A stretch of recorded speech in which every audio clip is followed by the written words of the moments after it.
के द्वारा कथा के माध्यम से आपके कानों में प्रवेश होते हैं और आपके हृदय में बैठ जाते हैं। कहते हैं महाराज तो हम लोग तो जीव हैं, हृदय में बहुत सारा गंदगी है, भगवान कैसे बैठेंगे? कहते हैं भैया जो मित्र होता है ना, अगर कोई बीमार पड़े तो वहाँ जा कर के उसकी सहायता करता है, उसके घर की सफाई भी कर देता है। जो सज्जन लोग होते हैं, जो हृदयी होते हैं, वहाँ जाकर उनके कमरे भी साफ़ कर देते हैं, उनकी व्यवस्था कर देते हैं। तो भगवान देखते हैं कि ये जीव बड़ा कष्ट में है, तो जाकर हृदय में उसकी पहले गंदगी को सफाई करते हैं। जब हृदय पूरा साफ हो जाता है तो भगवान अपना घर भी निवास बना लेते हैं। कर्ण प्रविष्ट हृदय ना, कर्ण के द्वारा प्रविष्ट हो जाते हैं।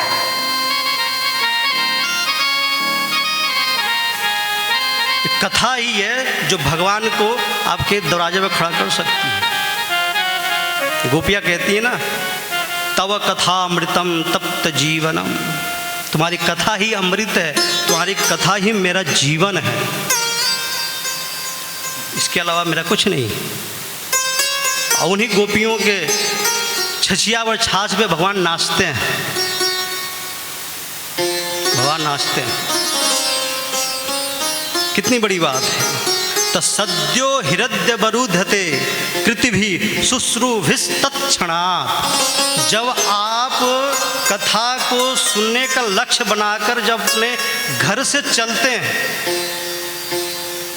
उसी समय भगवान आपके हृदय में प्रविष्ट हो जाते हैं। तत्क्षणात्, तत्क्षणात्, मतलब उसी समय, क्षण भी नहीं लगता, तत्क्षणात्, तुरंत आपके हृदय में आ जाते हैं। आपकी झांकी भगवान कृष्ण की आ जाती है। ये कथा सुनना है, ठाकुर की कथा सुनना है। जब आप संकल्प ले ले, विचार कर ले कि हमको सुनना है कथा, आपकी झांकी पहले ठाकुर की आती है, राधा रानी की झांकी आती है, आपके हृदय में प्रविष्ट हो जाते हैं तत्क्षणात्। लेकिन महाराज सबसे बड़ा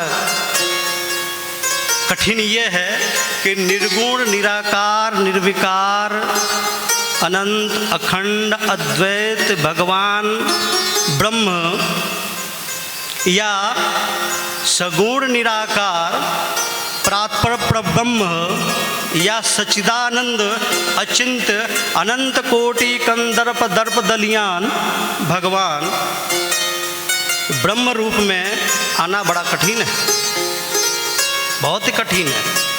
बस जो जिसका रूप ही नहीं है, निराकार है, जिसका कोई आकार नहीं है, जो अनंत है, अखंड है, अद्वैत है, उसका वो सामने कैसे आएगा? सबसे बड़ी समस्या है। जब सामने नहीं हो तो फिर भक्ति किसकी? बड़ा कठिन है।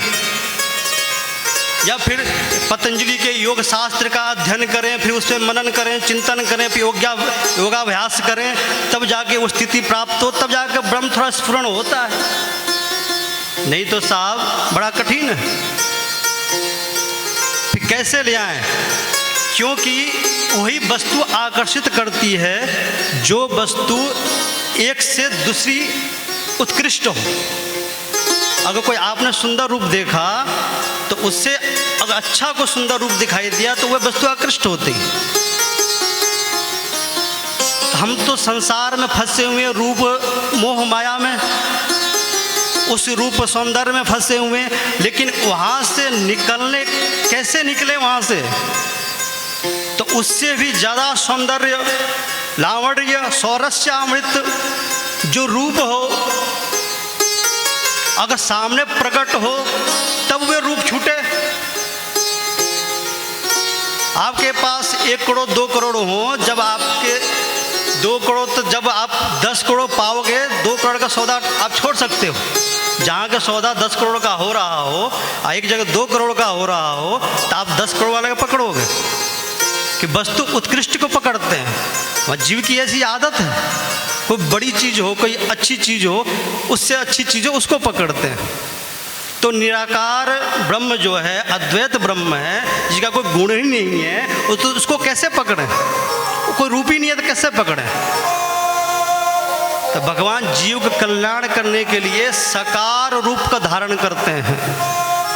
सकार सच्चिदानंद अनंत कोटि कंदर्प दलन पटियान भगवान श्री कृष्ण सकार रूप में आते हैं ताकि आप सबके जो विषय में फंसे हैं वहाँ से आपको कर्षण करके अपने रूप माधुरी में आपको स्थापित कर दे।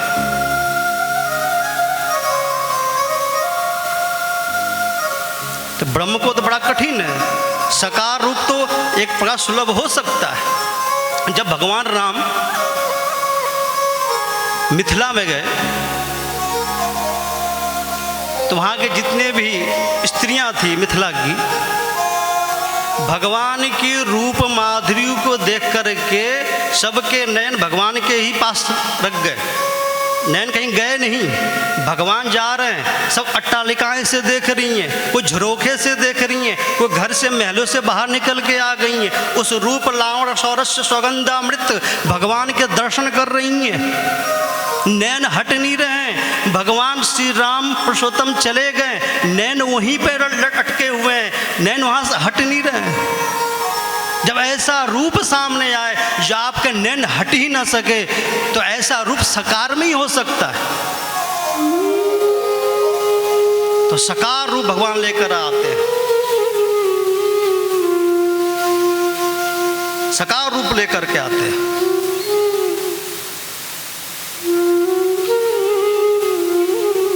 जब वही रूप जो सामने आता है, साकार रूप में जब आते हैं, तब जाकर भक्ति की जब आकर्षित होते हैं, तब जाके उस अध्यात्म पथ पे भगवान के चरणों की तरफ बढ़ने की लालसा उदय होती है। ना तो मन तो बड़ा डगमाडोल है, भटकने में टाइम नहीं लगता, क्षण भर भटक जाता है।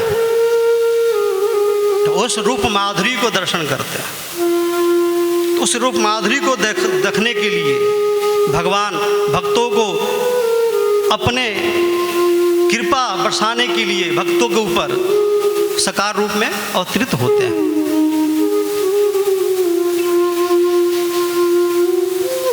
द्वा सुपर्णा सहजा सखाया, एक ही डाली के दो पक्षी हैं साहब। द्वा सुपर्णा पर अभी व्याख्या तो हम नहीं करेंगे, इसमें भी 2 घंटा निकल जाएगा मेरा। तो एक ही डाल के दो पक्षी हैं साहब,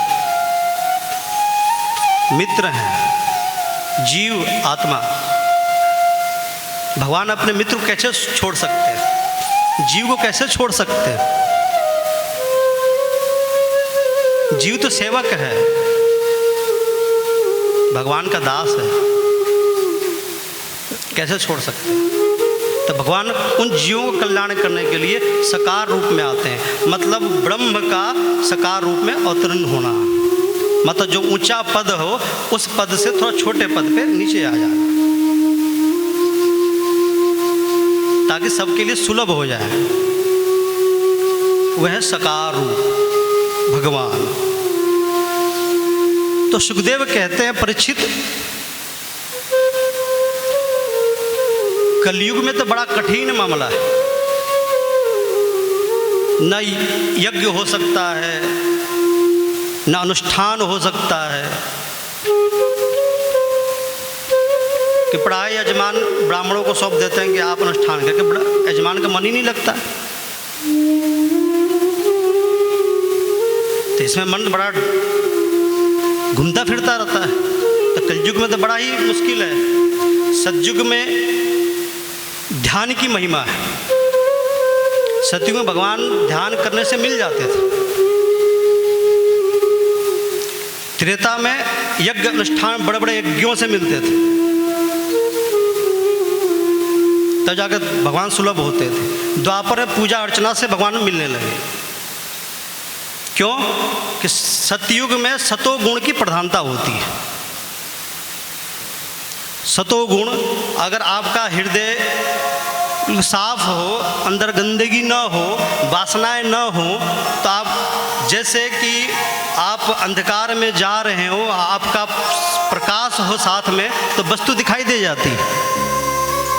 जब आपका चित्त प्रकाशित हो, उसमें कोई मलिनता ना हो, तो भगवान तत्क्षण दिखाई दे जाते हैं। सतोगुण की प्रधानता से उसमें चांचल्यहीनता होती है, चंचलता नहीं होती है, चांचल्यहीनता होती है।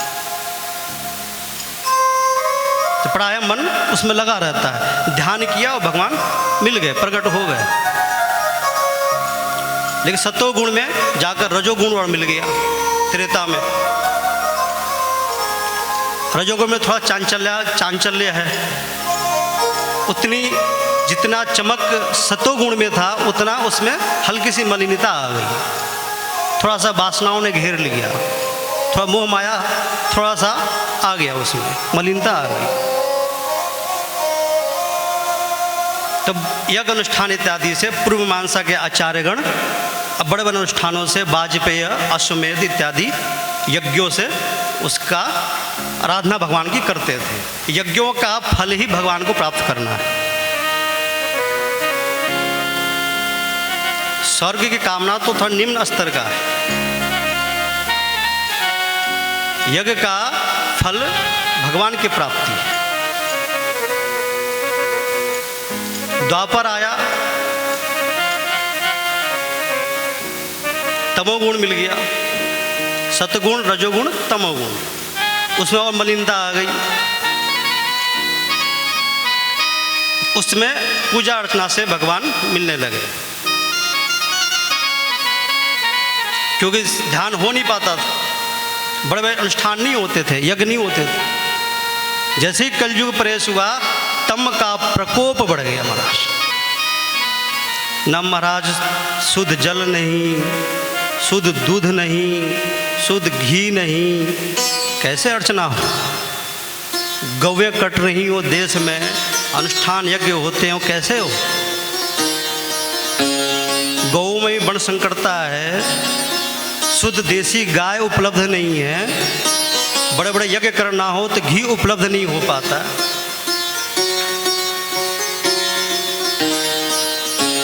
बड़ा मुश्किल है साहब। लेकिन भगवान युक्ति निकालते हैं जीव कल्याण के लिए। भगवान कभी साथ नहीं छोड़ते, कभी साथ नहीं छोड़ते।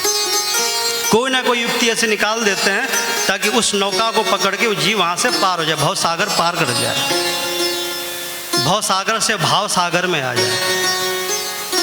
जब जीव भाव सागर में आता है तो भगवान स्वतः उपलब्ध हो